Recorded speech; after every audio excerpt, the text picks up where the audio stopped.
You're watching the Battered Fans Network. The Herons are back. Beers talking balls, rapping pink and black.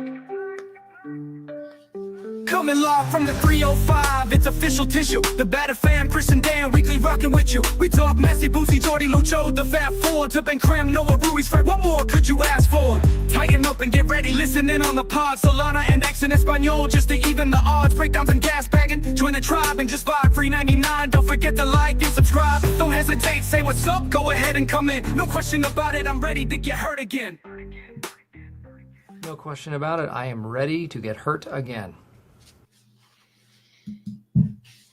Chris, the Herons are back.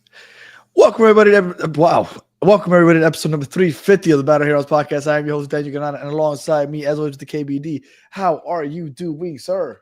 That's what it sounds like when you leave the passion out there. Yeah, my voice is still not fully back. And that's why we only had one decent first half. Imagine we would have actually came back and won. I wouldn't be able to do the show. But we are back. It's Thursday. We got a game on Saturday. Now, the way this usually works is that on Thursdays, we usually preview the weekend's game. We have an opposing podcasters for the team that we're playing against. Come on, help us preview the team. That would be the Red Bulls, and we could have done that, but we didn't feel like it. No, don't want to talk to anybody. We don't want to talk to anybody right now. We feel like this is like a family event. We need to come together and kind of just have a little group therapy. We need to talk this out. Well, not only do we need to talk it out, We've settled down a little bit. My emotions were kind of high last night, right? I had 24 hours almost to kind of rethink things. And also, we are going to talk about the Red Bulls game, what we want to see from our end, what we know about the Red Bulls. But we'll do that briefly towards the end. We just want to talk about us right now, because this was a big loss, and I'm not sure what this is Thanksgiving dinner means, but family, yes, absolutely. So I want to read from last night. Cynical Tube is saying, we didn't feel like having a guest on.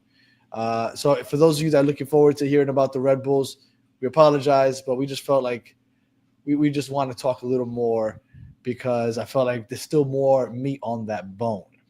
So, Chris, go for it. Well, I feel like talking about the Red Bulls, like the Red Bulls are only going to get like 10 minutes, 15 minutes tops.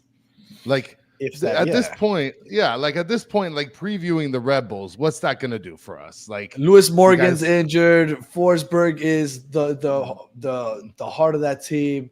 And then Choupo-Moting will hit you every once in a while when he has a clear shot chance. There's a breakdown. For all you Red Bull waiters waiting to figure out the ins and outs of that team. Yeah, so it's not going to be a fun. We'll talk about them though. Yeah, I mean, it's going to be a fun game to experience, but I mean, we're still 24 hours removed from less than literally 24 hours ago at this very moment, we were leading 1-0. 24 hours ago, right now. Yep.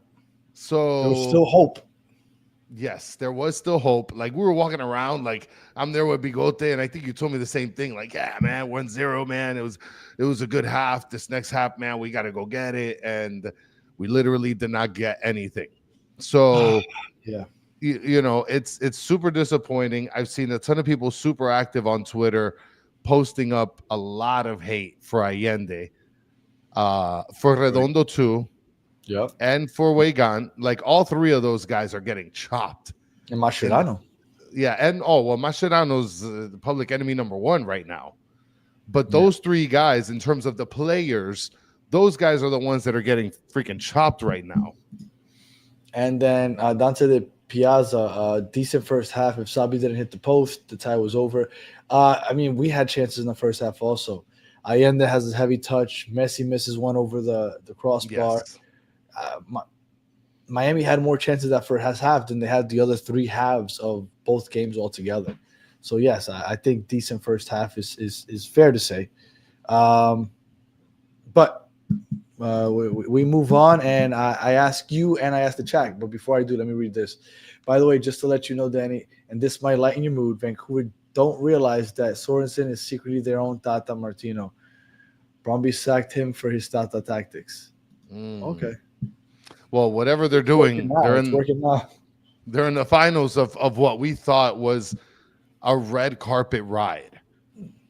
Because You look, know, this is the first time Vancouver, I believe, participates in the Champions Cup tournament. that's wild. And They're they've been the off- best team in the league right now. Well, can we start there, I guess? That's not where I was going to start. But having Messi is a gift and a curse. Because Inter Miami is a young team. They've been around this is their 6th season, I believe, right? If you count 2020, this is their 6th season. In their first 5 seasons before this one, they've now won a Supporter Shield, broke the single season record for points. They won a trophy, which was the Leagues Cup trophy. They made it to the U.S. Open Cup final, which whatever. They made it to the semifinals of the Champions Cup. Yeah. And whether you agree with it or not, they qualified. They're one of 2 MLS teams to qualify for the Club World Cup.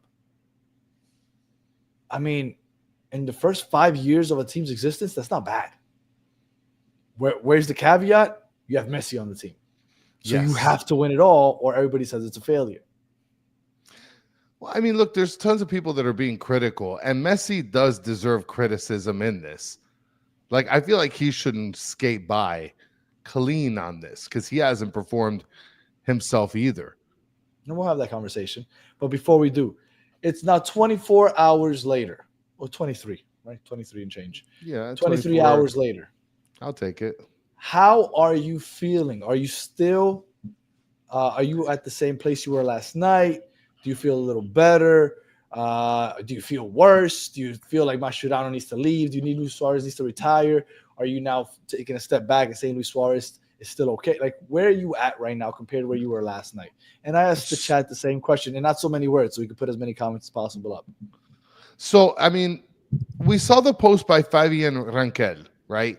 He posted online whether we thought that this loss was worse than the loss against Atlanta, right?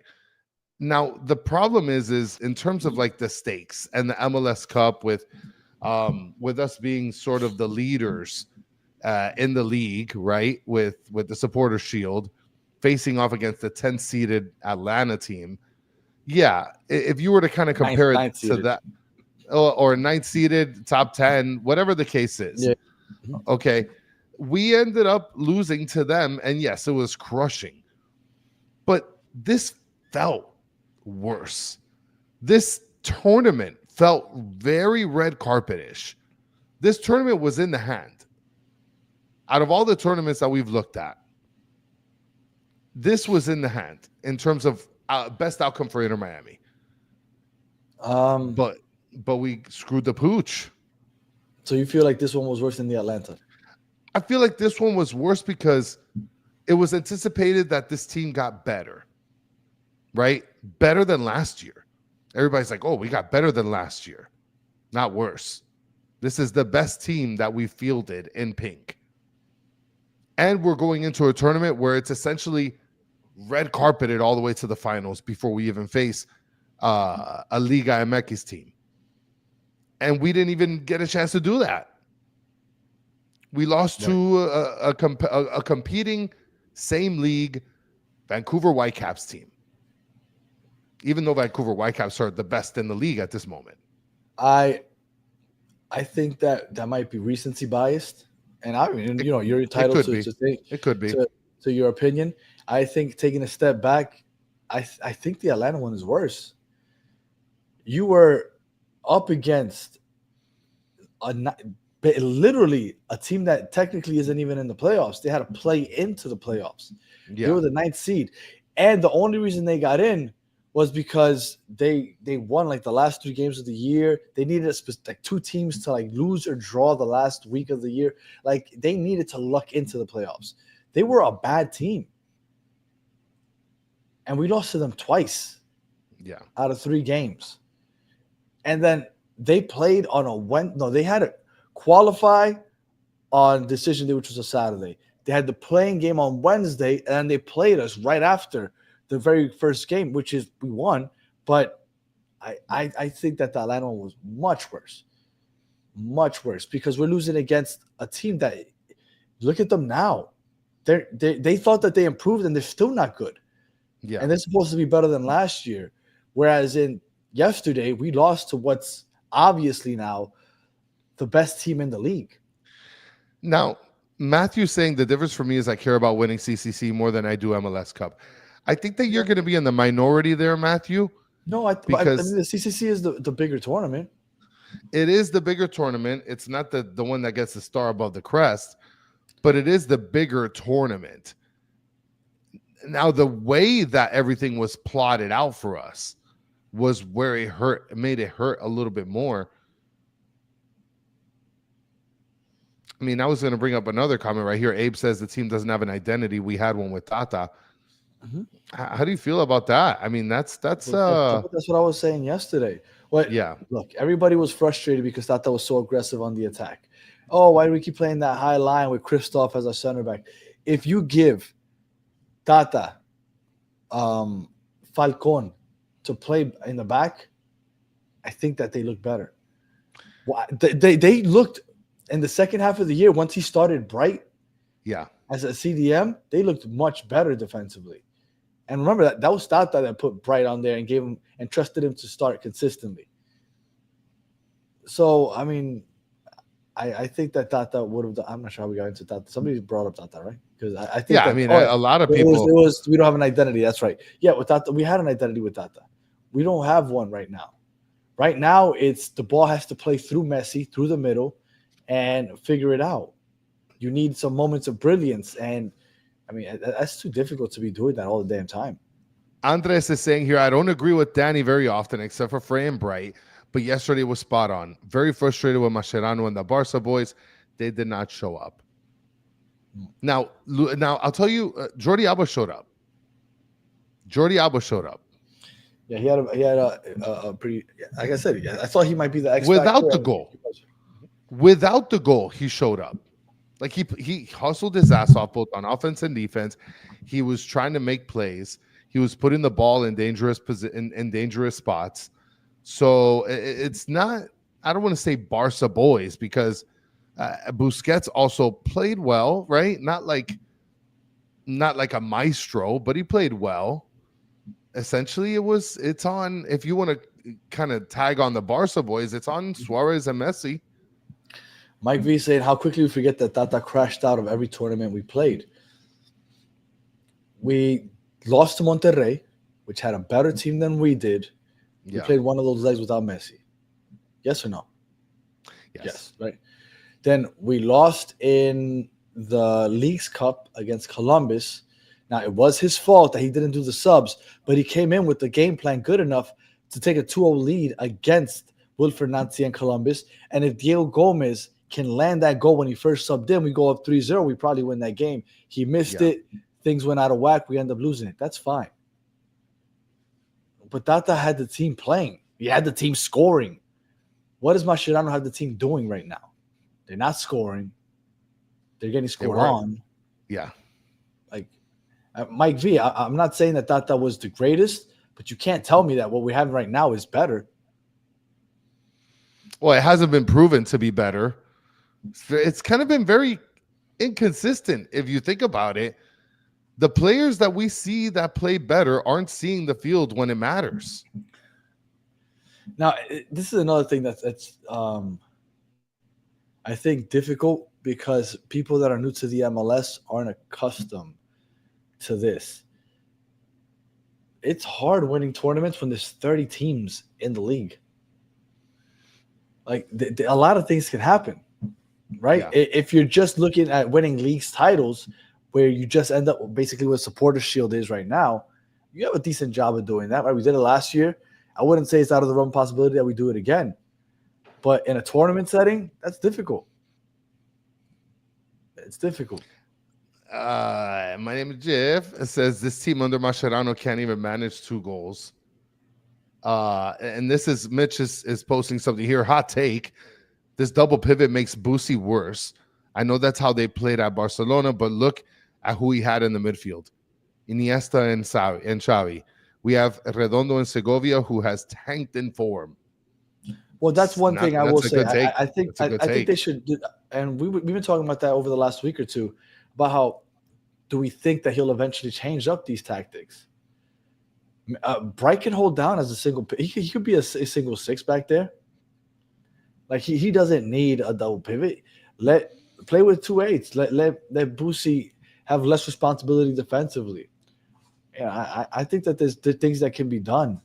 But will Mascherano change things up? And that's the question, right? So, good. Something has to change. I mean, look, Mike V, before we scored goals, and now we don't score goals and we lose. But Mike V, when did we lose? We lost to Atlanta against Brad Guzan. I think everybody is in agreement there, right? Yes. We lost to Columbus. Poor substitutions, understood. We scored 2. We should have scored 3. That's fine. Monterrey was a better team than us. The first leg we should have won without Messi. Tata somehow almost got us that. David Ruiz red card ruined that. We lost 4 games all year last year in the regular season. Mike V, you're talking about like we were losing games left and right. We had a pretty decent season. Baltasar will save us, according to Don Capacito. Shout out. And and this is scary. Carlos saying we still have the CWC humiliation coming in. That's going to be embarrassing. Shout out by the way, I forgot to mention in yesterday's podcast, I ran into George and Carlos. Shout out to you guys. I didn't mention it yesterday. Totally forgot because we were completely depressed yesterday. Yeah. Well, I definitely think they should run out there with 2/8s. And just don't use that traditional 10. Put Messi out wide again. I don't know. Do something, right? Because what he's got going right now is not working. But this is where I think the Allende blame, I think it's a little misguided. Because I feel like Allende does extend the field and cause a certain pressure on the right side. So I don't think it's the best idea to put Messi back at the right wing. I mean, unless you stick Segovia in his spot and then Allende on the left, but then Allende's not that effective on the left. Well, that's the only way I can see it working. Segovia is definitely better playing centrally. That's for sure. Yes. But I think we should just play with 2/8s. Play with it. Put.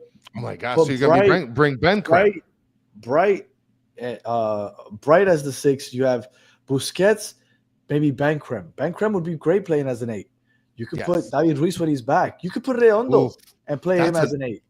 That's another thing that I wanted to mention yesterday. Totally forgot. Like we still have David Ruiz that's gonna come in, and if he's 100% healthy, like he was competing in the beginning for minutes.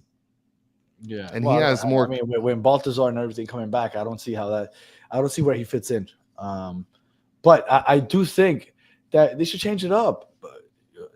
Let a single defensive midfielder in Bright. Then you have the 2/8s to have the freedom to push up and back with Sergio Busquets and either Cremaki or Redondo. I wouldn't hate Redondo playing as an 8. And then you put Messi out the right. You have Suarez up top, and then you put out wide left. You could put Allende. The only thing with Allende, and I think the reason that Allende is getting killed so much, is because and you could also put Segovia as an 8. I think Segovia would be a good 8. Is because Allende he just runs and blast. Yes, he runs and he could finish when he gets the ball. He could finish. Right, he could one time that thing, and that's what he was doing such season. But when he has the ball at his feet, like he doesn't look like he is the most technically sound player, and I think that's why he's getting killed. But I don't think that he played awful yesterday. I don't think that he should be in the same realm of bashing that Redondo and Weigand should be in today's conversation. And look, and that's what I'm saying. Allende can't dribble. He's not technically sound. There's a reason why he never got minutes when he was playing out in, what was it? Was it Celta Vigo? I forget where he was that he came from. But there's a reason why he never played. Never played. He got in one game, and it was a Copa del Rey. He played the second half. He scored a goal. Yeah, that was it. So and I'm not what he was doing. If he can do it effectively, F it. If you're a one-trick pony, but that one trick keeps working, F it, make your money. But when it's no longer working, then what are we really doing? Allende almost had a banger. Yep. Thank you for bringing that up, Cynical Tube. He did almost have a banger in yesterday's game. Allende would be somebody good for us if we start to come in as a sub when we start defending a lead. Hey, we're going to start parking the bus. We're just going to play the counter, put Allende to stretch the field whenever we get the ball, just to hit him long and hope we can catch him on the counter. Something like that. But with the type of ball that Mascherano is trying to play right now, where he's trying to create up the middle with a little tiki-taka, Allende is not that guy. You know, somebody had brought up exactly what I was just saying. Thank you, Steve. Great minds think alike. Yeah. I was actually going to bring up, somebody brought up a good question. Having Messi at the 10, do you think it was the coach's decision or Messi's decision? I think it might have been if Messi doesn't want to do it, I don't think he does it. But I think it's probably Mascherano. I think he probably like, hey, what do you think about this? And Messi's probably like, all right, just do it. And look, I'll be the first to say I liked it when I first heard it. I was like, okay, that's cool. He can go ahead. He can link up play with Suarez right in front of him. The wings playing inverted, coming in and playing with them while Jordi Alba has some overlapping runs. Like I was like, oh, this might work. But like the ball only plays through Messi, and we do not touch the wide areas. We need width, and we don't use any width. And Mitch is saying in our Leagues Cup run, who was the midfield? Boosie and who? Dixon Arroyo? Gomez? Yeah. I think Gomez played the wing, if I'm not mistaken. No, I don't think so. I'll check right now, though. Well, Andres is also mentioning here, we just have too many players which do not play awful, but just mid every game. We cannot win cups like that. And we can't. We can't win cups like this. Because if everybody's playing mid as hell, and then the defense is just swarming Messi, then we're never going to be able to free up opportunities. Shout out to Rick A with the super duper slam. Shout out to you, Rick. Zero structure. We have a striker who assists instead of scores, a cam that plays center back, a left back that plays as a striker, and as much wings as a paper plane made of lead. So this was our team during the Leagues Cup run, okay? A 4-3-3, which is what I think we should do. We should run a 4-3-3. Our back line with Drake Callender, our back line was Jordi Alba and Yedlin as the fullbacks. You had Kamal Miller and Sergi Christoph as center backs. You had Busquets as your CDM, your central defensive midfielder. You had Dixon Arroyo and Kremaki playing the 8s. And then you had Robert Taylor on the left wing, Messi on the right wing, and Joseph Martinez as your striker. Wow. But that was the 4-3-3 worked. I know, but like, let's just look at that lineup, Danny. And like, let's consider where we are today. People are clamoring for that lineup. I believe that was the lineup for the final also, but I'll double check. I didn't look for the final. But somebody just asked for the final specifically. I'll check this final. But look at this. Okay, while you look that up, just think about that. We had Kamal Miller and Christoph, Dixon Arroyo and Ben Krem in the middle of the field. The final was the same that I just mentioned. The whole League's Cup run after Jordi Alba came on the team, which I think was like the second or third game of the League's Cup run, it was that lineup. But look, this works. Imagine you have, and I know right now it may not sound great, right? But you take off Joseph Martinez and you put Luis Suarez. You take off Robert Taylor and you put in Allende. Oof, that might be a step down, actually. Hey, but maybe Baltasar Rodriguez. I don't know. Everybody's getting Baltasar Rodriguez. I don't know. Then you have Busquets You still have Cremaki. Instead of Arroyo, you have Redondo. You have who else? That seems like a could, step up. Segovia could be an 8 also. Oh no, I'm sorry. I take that back because Bright would be taking Busquets' spot as the CDM. So it would be Cremaki and Busquets as the 8s. Instead of Christoph and Kamal Miller, you would have Falcon and Noah Allen or Toto Aviles, one of those three, and filling those 2 spots. You still have Jordi Alba, and then you have Frey or Cello instead of Yedlin. Bro, I mean, that team, like the team we have now, just on paper, right? Like the team we have now, light years ahead of this team, ahead of that team at that time. Such a fun team, though. Yeah, it is. It is. You're always gonna look at this 11 with such nostalgia. That was such a fun month. Tell me Segovia as one of the 8s over Arroyo, according to Mitch. Yeah, well, that's what I'm saying. I think Segovia would make a good 8. Cremaki, a good 8. Redondo, a good 8. You have options. We don't need to play that double pivot. Well, this especially is where since we're not pushing up as high. This is where I think that there's a big error going on with Mascherano. It's like if he wants more creative players sort of being in the wing, because then they can float towards the middle. Whereas if you have natural wingers like, right, Allende is stretching the field, Robert Taylor stretches the field, it opens up things a little bit more for Messi.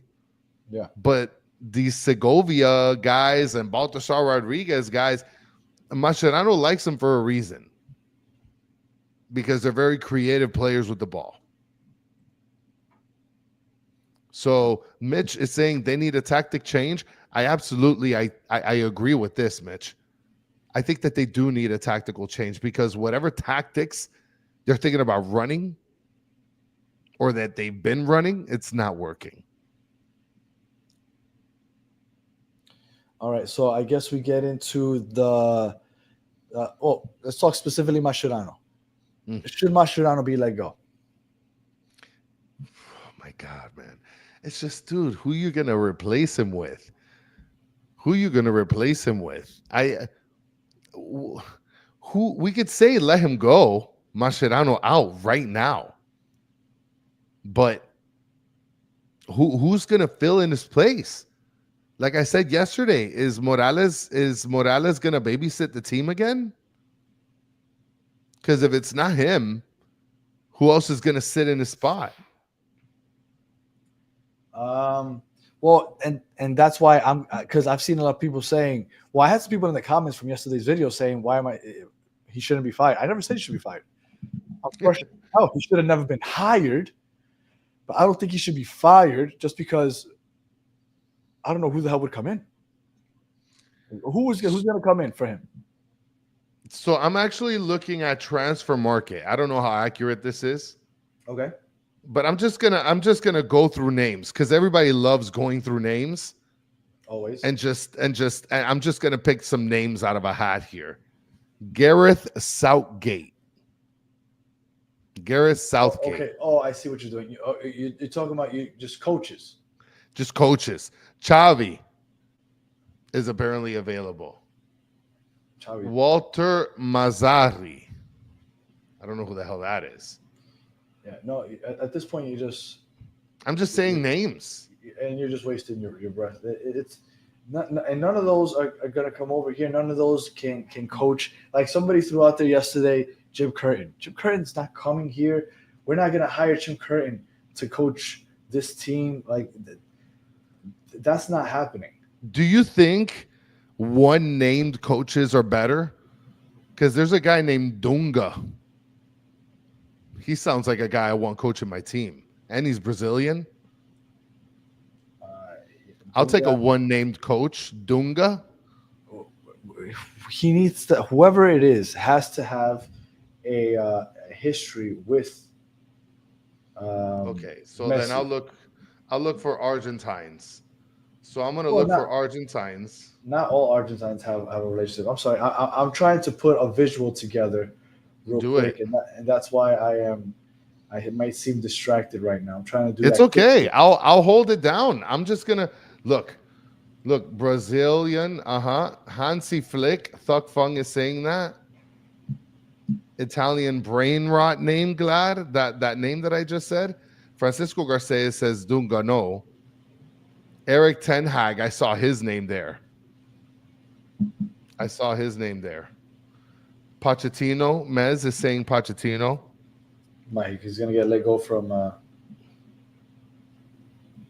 Listen, you guys can literally say whatever name in the chat. I'm gonna repeat it, and I'm gonna be like, that guy sounds like a coach. All right, let me just get this over to the other screen. It's not the cleanest thing, but I just wanted to get a visual out there. Jorge Sampaoli. All right. So let's get into, and you know what? We should ask Solana to come on so we could talk a little Luis Suarez with him, because I think Luis Suarez has been on the other end of a lot of hate also. So I ask you, what do you think about Luis Suarez? Because I was pretty disgusted last night. 24 hours later, you have a chance to kind of read, digest, and think things over. What do you think of Luis Suarez? This is random. Oh, these are the names of the coaches. Yeah, of coaches. Why did my name just pop up there? I was like, why did my name just pop up there? I'm with it. Ancelotti, give me him. Bill Belichick. I heard that guy's pretty good. Ancelotti already he agreed to coach Brazil. Nico Jones, sure. I'll take a Nico. I mean, right, with that name. Here we go. So this right here, this is what a 4-3-3 would look like.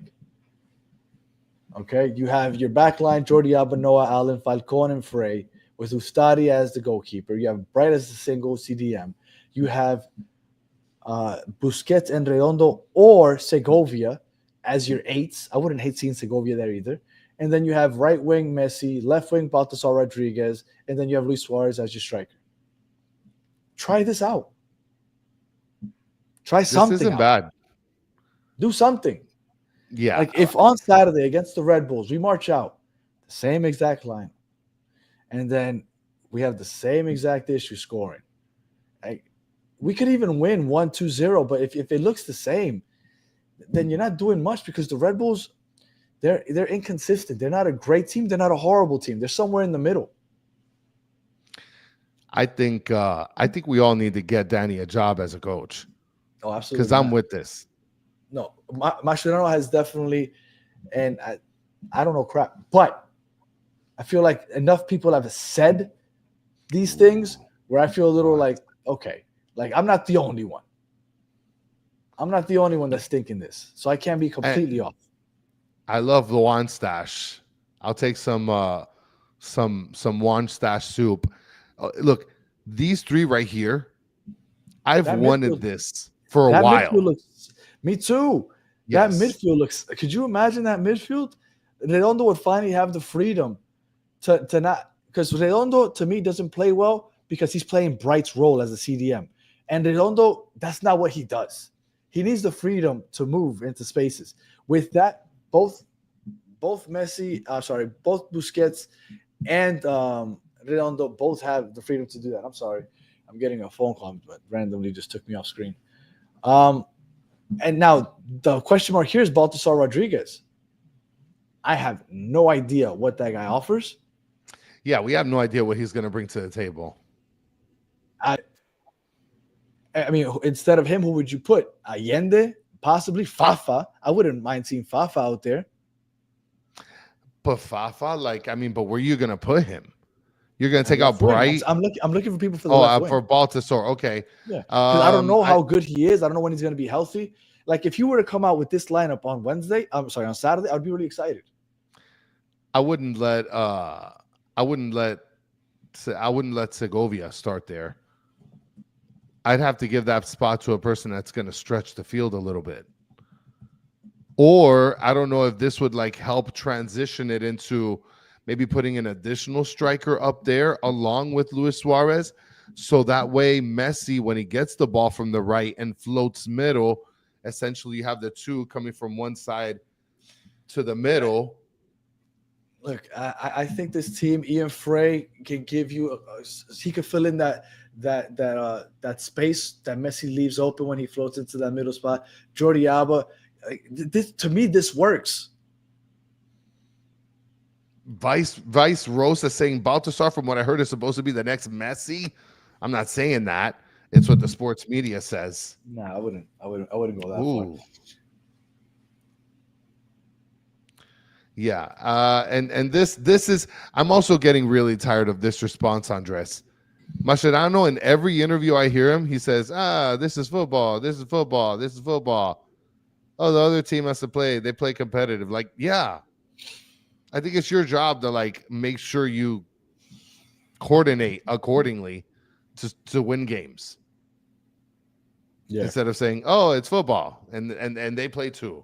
Yeah, that's obvious. This is a sport called football, and the other team plays too. Yes, you need to play an opponent.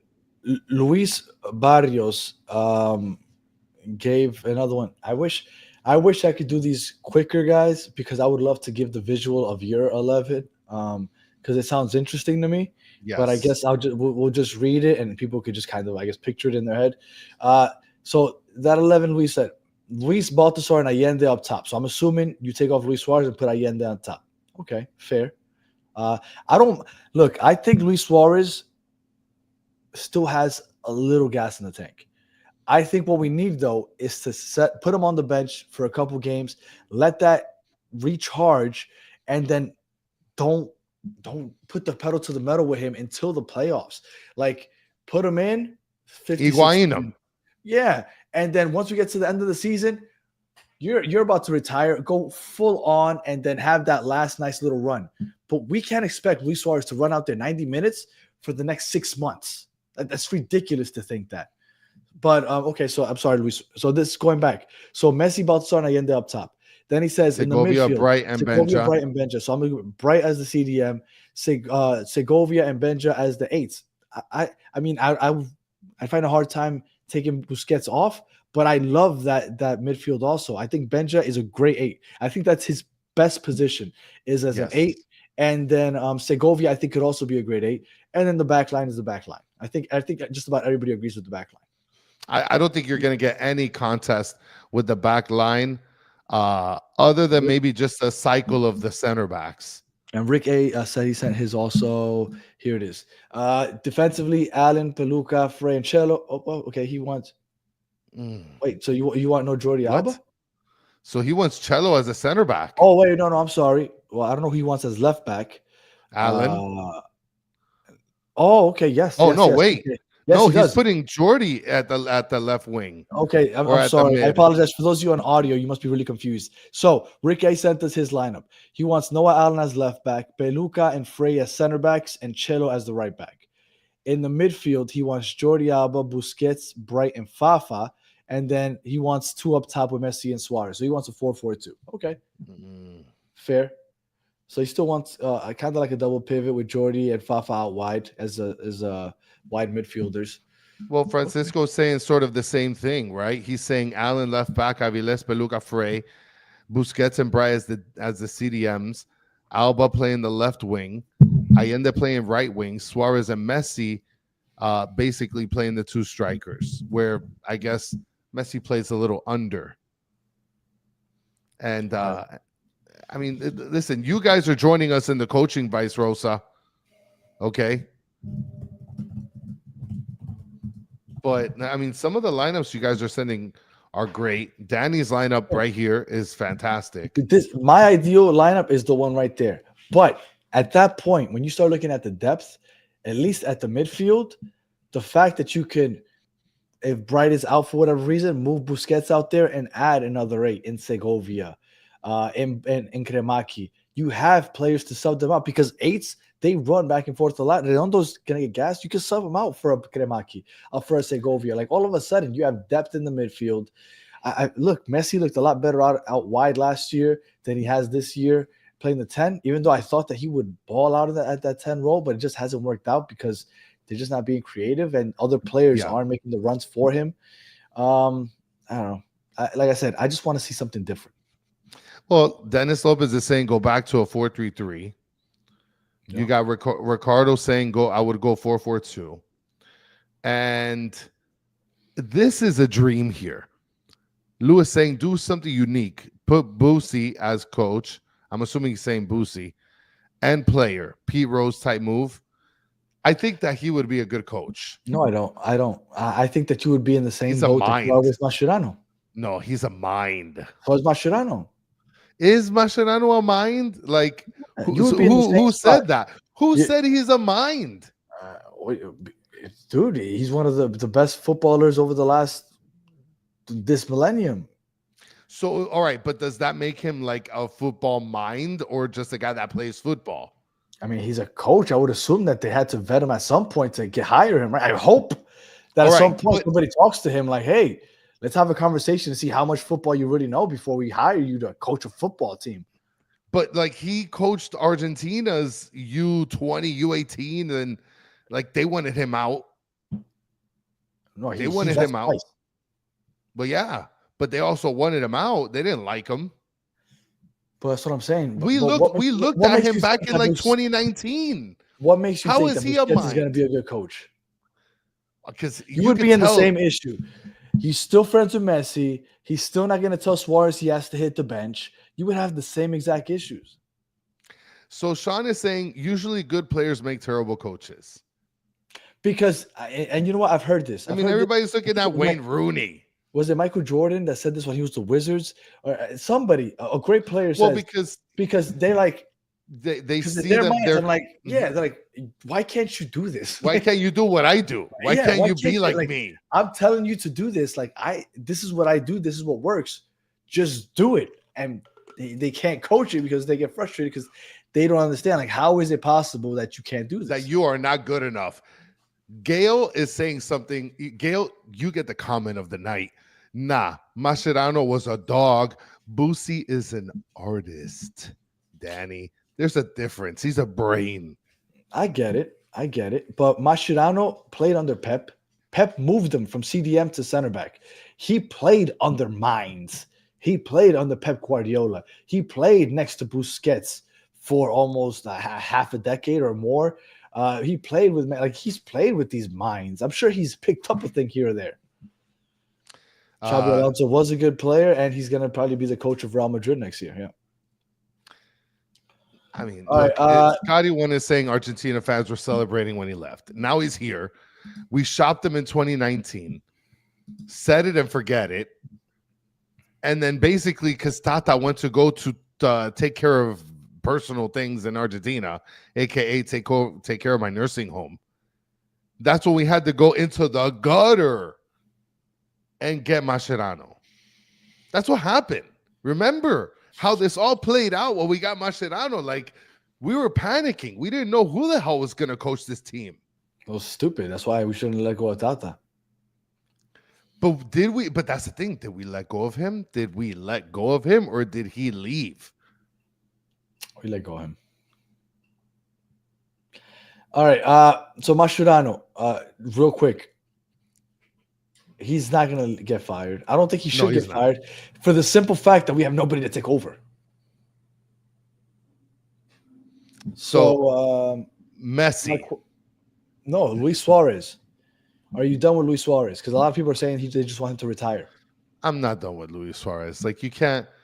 Obando is nowhere near good enough for me to feel comfortable and say that's the guy. It's not. He's not. We haven't had enough time to see him yet, though. But like Campanas looked better, and he, to a lot of people, was not that guy. Campana wasn't that guy. Okay, but Obando's not that guy either. You've only seen him. We don't have a guy. You've seen him for less than 2 games. Okay, Danny, you're telling me, let's just say hypothetically speaking, we sit Luis Suarez. You're telling me we have a guy for 90 minutes? No. Starter.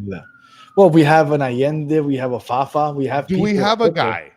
Do we have a guy? No, we don't have a guy. No, we don't have a guy. Then if we don't got a guy, then we're kind of screwed. No. You need a guy. Like a striker position, that's not just a guy that you get. You don't just get a guy. You need a guy. Well, I'm just saying, I can't say that Obando isn't that guy because we haven't really seen Obando much, right?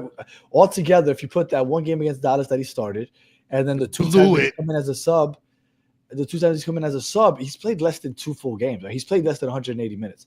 So I wouldn't say that we know exactly what Obando is yet, But no, I wouldn't say that we know if we have a guy just quite yet. Okay, but I'm with you. Luis Suarez, what I would do is I would bench him for a game or two. Like let him recharge his battery. Say that he got nicked up or something, so he doesn't hurt his ego. Let him sit out for a couple games just to recharge that battery, and then just let him play not 90 minutes anymore. I don't think he should be running out there 90 minutes. I think this should be the last season he plays. I don't care if he scores 50 goals when he comes back in June or July. I don't care if he ends up scoring 50 goals. I mean This is it. with every This is fiber of my being. He could score 50 goals. I do not want him back next year. And Mr. Kraus saying bench Suarez, he needs a wake-up call. I just said it earlier. We need to Higuain him. And I don't think it's so much of a wake-up call. I think it's just he needs to recharge. You can't run these guys out there 90 minutes. Look, one thing about Mascherano, in the preseason, he was running these guys out there almost a full game. It's the effing preseason. We have a long season ahead. These guys aren't necessarily Obandos that are 19 years old. They're at the end of their career. You can't run these guys out there that much in an effing preseason game. And he did it for every single preseason game. Look, Russ is saying here we have 4 guys. That's not the issue. What 4 guys do we have up there, Russ? Like, sincerely, I'm asking. We were panicking because we had Allende, who was like maybe some guy. Fafa, throw him in there for a couple minutes kind of guy. Afonso, just take the scraps guy. We didn't have a guy. How do we have 4 guys at striker now? All right. Well, so that's my Luis Suarez take. I think he just needs to take a breather, just recharge, and then don't put him. And I still think that he could have a decent season. I still think he could put up goals. I don't think that that's gone. I don't think that the quality in him has completely gone away. But he's on a bad run. Give him a break. Bring him back. No reason to run him out there 90 minutes every game. And let's see what happens when we get to the latter part of the season. Messi. Your thoughts on Messi. Now, Solana and I were going back and forth on the Discord because I was poo-pooing all over Suarez.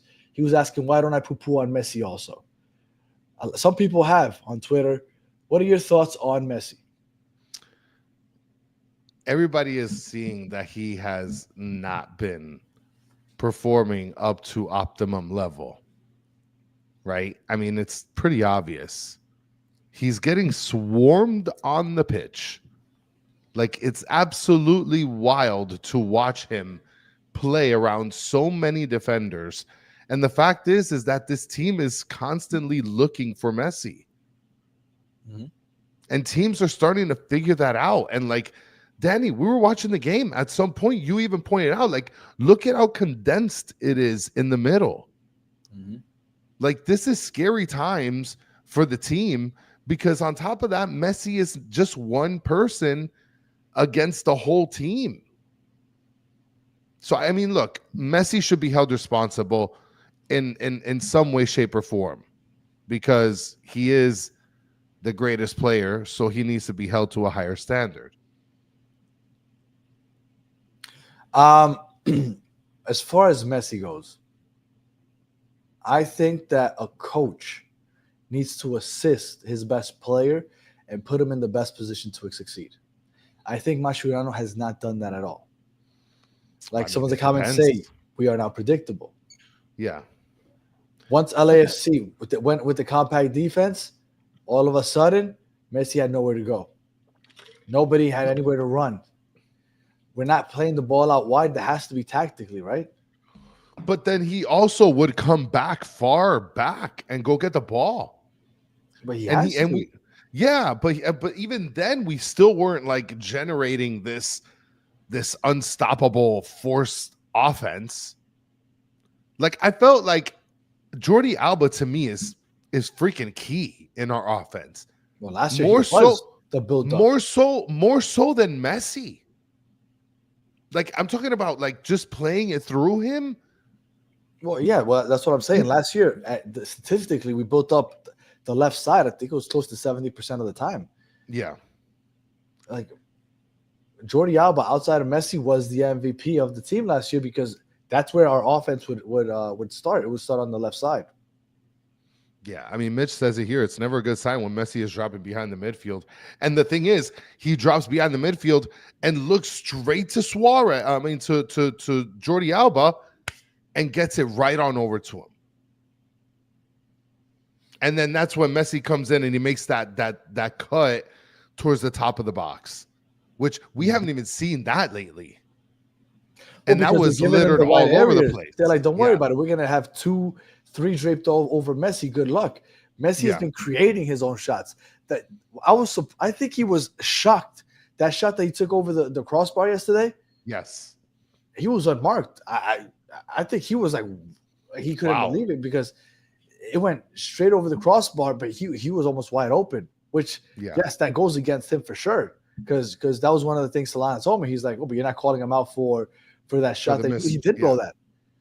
But I mean, I don't think he's getting many chances. He is the focal point of the defense, right? When you're defending, you're like, okay, well, somebody stay on Messi. Like, you're gonna man mark Messi wherever he moves. So that way we make sure we have one when he's off the ball, at least two when he's on the ball. And they're making life very miserable for him. So for the people that are saying that he's disengaged, I don't think he's disengaged. I think he just might be frustrated because Mascherano isn't helping. Because what happens is Mascherano needs to figure out how to help this. He does. He needs to figure out, like, this is what they're doing to take out my best player. Let's figure out how we work this, how we can add some width to this attack to stop what they're doing to Messi right now. And I think that falls on Mascherano. So, yeah, maybe Messi isn't producing like he was, but I think Mascherano is also working against him. But then I think that's where the fault falls, where him not playing Frey makes a big difference in being able to spread that, right? At least I think so. I don't know. I mean, Allende could be able to spread the field as well. But at the same time, like, there's a lot of going on. And I don't know what Mascherano sees, but he sees something that keeps him on the pitch. And Isaiah says, perhaps Mascherano needs to play a game and get a feel. Listen, I bet you he's itching. I bet you when he sees, listen, when if you've played a sport and you're coaching it, I imagine that he is like itching to want to be making an impact as a player, but that's not his role anymore. No. It's all about the mind now, Danny. And you say that that Mascherano was a mind. Look, if you played under Pep Guardiola, if you played next to these great players for a long time, I would assume that you have to have a football mind, no? I would assume so, but Danny, he brought in Gonzalo Lujan yesterday. What are we doing? But what you're telling me is that you think Busquets won't do that. You're telling me that you don't think Busquets would choose Cello over Frey. He's not bringing Lujan in. Who says? That's my point. I said.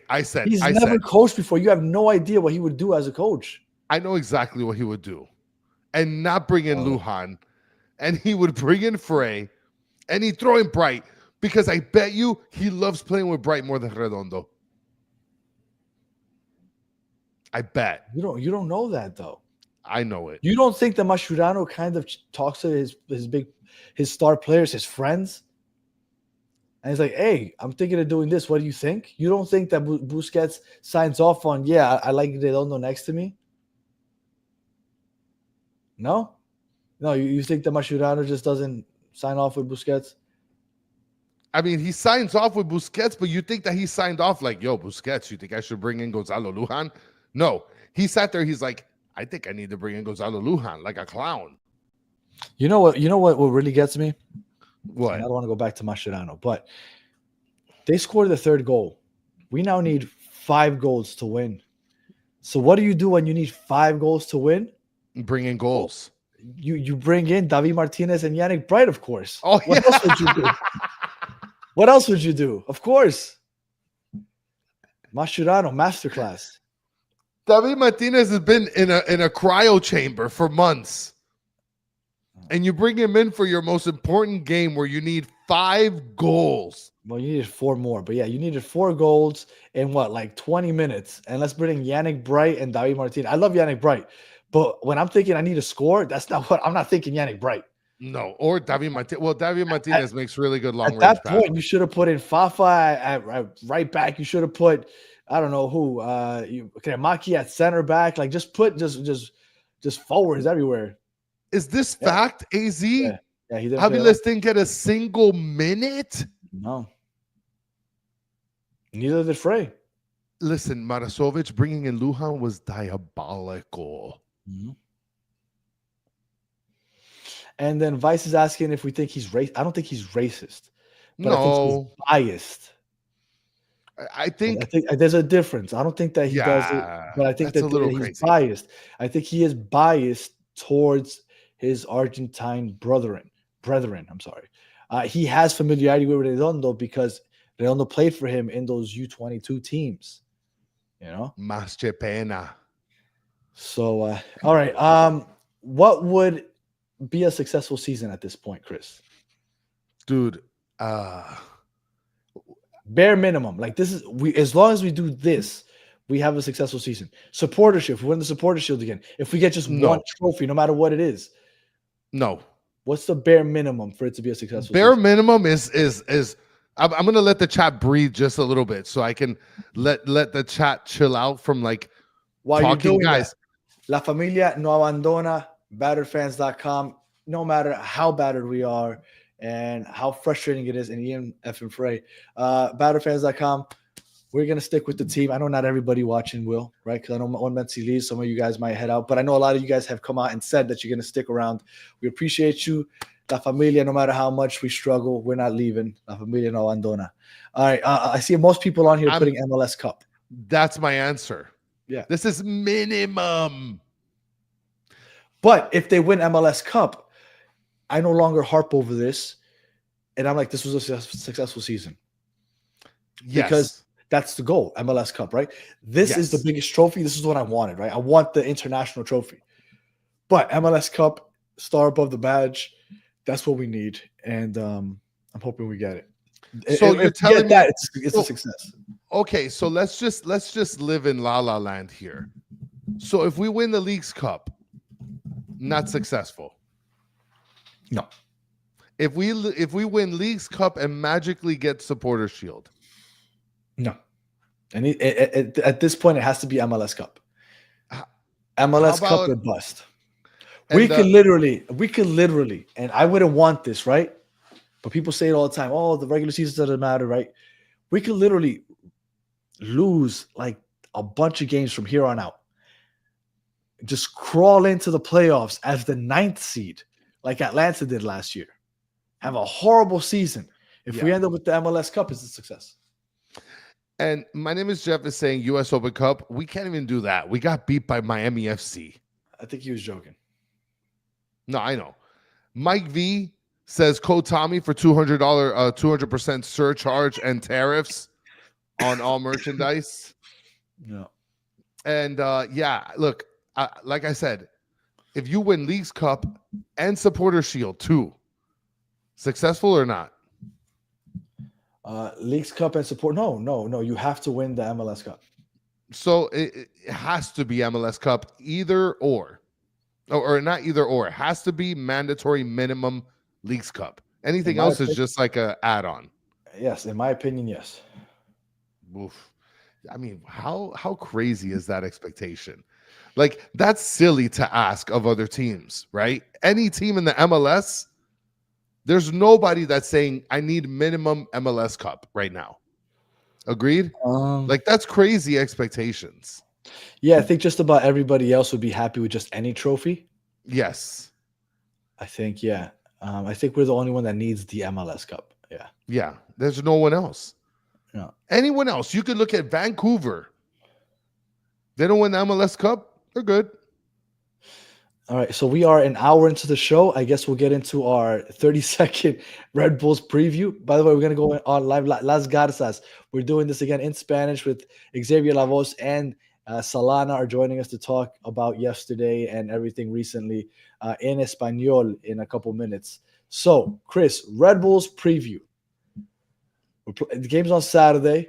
Chris is celebrating his 40th birthday at the stadium. So if you see him, make sure you say happy birthday. I'm not going to be at the game. I gave him my tickets so that he could go with the whole family. So make sure that you say what's up to Chris and wish him a happy birthday this weekend. Starting 11, who are you hoping to see? For our team, Yeah, literally every best player in their position. Every best player in their position. That's what I need to see. I need to see Luis Suarez up top. Don't give me this whole Bondo crap. Oh, you don't want to see any rotation? No. I want to see. Listen, tournament's over. But tournament's over. It's MLS time. I don't care. No, you can't risk injury. You got to give him some time to chill. Dude, is it my okay? How can you say that when we were losing 1,000 goals to 1 by the 50, 60th minute, and Mascherano still kept Messi out there? Because this is an important game. Okay, 5 goals in 20 minutes. It's not. It's improbable. It's not impossible. And if it's gonna happen, it's gonna happen with Messi on the pitch. You couldn't take him off. What you're telling me is that you want to put him out there again 3 days later. No, he can't play. And I mean, I want to see the full starting lineup. I want to see the full starting lineup. Is it because you're going and it's your birthday? No, it's not. Listen, I could stay home. I want to see the full starting lineup. It's lock-in season right now. MLS lock-in. Well, and you know what's funny is that this is the 1-year anniversary this weekend of when Chris went for his birthday last year that I gave him my tickets like an idiot because I ended up missing a classic game. They ended up scoring 6 goals against the Red Bulls. Messi had the 6-goal contributions, first time in his career, and that was for your birthday against the Red Bulls last year. And you're asking for rotation. You want to see Albando. You want to see Alfonso. You want to see David Martinez. No, I don't see David Martinez. What the hell? Yeah, you do. You want to see all the scrub-a-dub-dubs. I don't want to see the scrubs. I don't want to see the low. You want to see like the end of the bench. Santi Morales. You want to see who else? I mean, Yannick Bright. I want to see Obando instead of Suarez. I want to see Fafa instead of Segovia out wide. And I'm going by if they keep the same like 4-2-3-1. If not, I would love to see the 4-3-3. I would love to. Hey, we've now seen that this doesn't work. Let's change it up. But what's the problem is that it hasn't worked against a few teams. Give me the whole starting lineup. Gail, you're on one today. Danny, they need a statement win. Full starting lineup. Full starting lineup. Okay. Full. Give me all the starters. Is there anything you want to say about the Red Bulls? So I'll go ahead and talk, and I'll just throw names out. Go ahead. Well, Emil Forsberg. Is the heart and soul of that team. He is an absolute baller. Last year, when he didn't play, is when they had their worst run of games. When he came back, they went on a run and ended up in the MLS Cup. So look out for Emil Forsberg. With man Carmona. What's the goalkeeper's name? Is it Cabral or is it Carmona? What's the keeper's name? Cabral? Coronel. Coronel. Thank you, Coronel. He is a great. I've watched Red Bulls games this year. He keeps them in the games. They would be doing a lot worse if it wasn't for him. Coronel's really good. Lewis Morgan has been out. I still don't think he's back. So they've been suffering with that. Kyle Duncan and Choupo-Moting. Their 50-year-old DP. He's played decent. I think people didn't expect him to contribute too much. He's played decent. The Red Bulls record, what is it this year? The Red Bulls are losers. Valencia, Carvalho, Peter Stroud. For some reason, I can't see their record. But they are middle of the pack as far as the standings go. They are in the 8th seed right now in the Eastern Conference. 4 wins, 3 draws, 3 losses. They have 11 goals for, 9 goals against. So, like I said, it's a very mid team. They won 1-0 against Montreal in their last game. Right, and we all know that Montreal is probably the worst team in the league because them and the Galaxy are the only teams that haven't won a game so far this year. Before that, they lost to DC United. They drew with Orlando. They beat Chicago 0-0. They lost to New England. They beat Toronto. They drew with Orlando, drew with Atlanta. They beat Nashville, which Nashville's been playing decent. They lost to Cincinnati. So the Red Bulls, again, they're consistently inconsistent. They are not a high-powered offense. They are decent defensively. And Vice Rosa is asking no guests coming in. No. No, we don't want to talk to anyone. No We new didn't friends. want to talk to anybody today. No new we're friends. still feeling it. 24 hours later, we're still feeling the disappointment. So we didn't want to talk to anybody. I mean, my name is Jeff is coming in with the heat. Mascherano needs to start the same team, and he needs to lose this week, next week, until he's forced to leave or change. I mean, my name is Jeff is choosing violence today. And that's it. A prediction, Chris. The prediction for the Red Bulls game, I think that if the full starting lineup plays, I think that we're going to win 3-1. 3-1 is what I think is going to be. What makes you think that we can score 3 goals? Because we got to be angry, Danny. Just because you're angry doesn't mean that all of a sudden things are going to work for you. Well, listen, We needed to be desperate against Vancouver, and how many did we put up?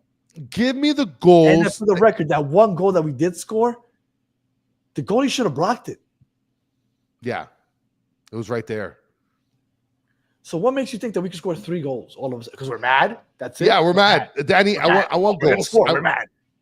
I want the goals that we missed out on, Danny. That's what I want. I want the goals that we missed have out a lot because we missed out on a lot over the last month. Well, I mean, you're lucky I didn't predict like 6 goals to 1. I'm going easy with 3. Mike V saying Red Bulls 8, Mascherano 0. Michael Donnelly saying 0-0. Diabolical score lines. Marasovich saying 2-1. Without including the game against Dallas where we had full rotation. We scored 1 against Vancouver, which should have been blocked. We scored 0 against Vancouver. We scored 1 against Columbus, which was a magical header by Ben Kramaki. That's awful. We scored 0 against Chicago. We scored 3 against LAFC, which is the aberration. I don't know how that happened. We scored 1 against Toronto.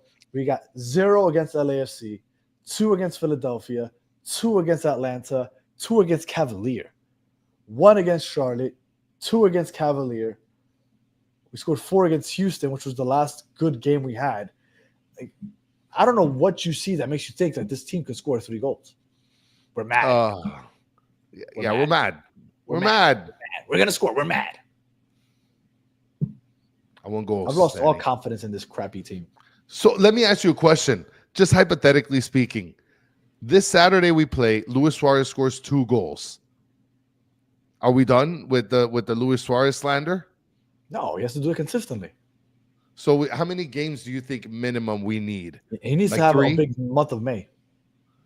Okay. At the I moment, think the whole team needs the month of May. Yeah, because last year after we got eliminated by Monterrey, we went on a crazy run in May. Now the thing is, the month of May is weird because usually it's jam-packed because it's right before the summer where you have international breaks and international tournaments. So we have 7 games coming up in May, I believe. So at the moment, we've played 9 games so far this season. That's about a quarter of the way through the season, okay? 9 games, a quarter of the way through. By the end of May, we play 7 games. We're about halfway through the season. So you're going to play about a quarter of the season in 1 month almost.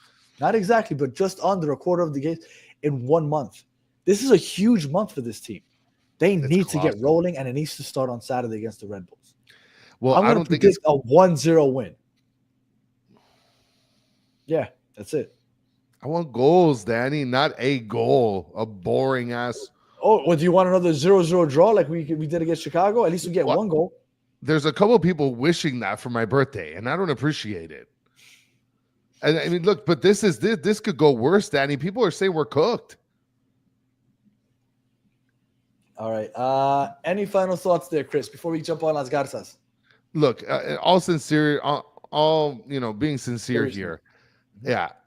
1-0, winning 1-0, it's not the greatest result, but it's 3 points. It gives you the little boost, the little baby boost you need for the next game.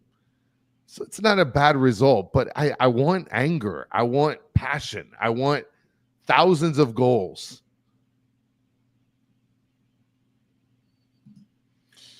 Oh boy. All right. Well, That's I too much to think ask for.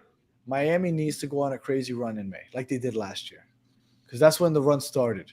They started balling in May. That led into the summer, and then that's when we basically cemented the summer. Because up until this point last year, we had question marks, kind of like we do this year. Yeah. But in May is when we kind of took off. We need that to happen again.